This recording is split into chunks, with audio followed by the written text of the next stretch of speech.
আইসি Jatrabari PS. গতকাল রাত্রের দিকে আমরা গোপন সংবাদের ভিতরে আমরা একটা জায়গাতে অ্যাম্বুসে বসি, এই নির্ভয়পুর জামাইতিলার দিকে রাস্তাতে অ্যাম্বুসে বসি। অ্যাম্বুসে বসার সময় একটা টাটা পাঞ্চ গাড়ি আসে, আর ওই গাড়িটাকে আমরা চেক করি।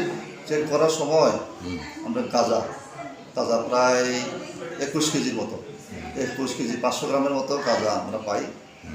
ওই গাঁজাগুলাকে আমরা সিজ করি।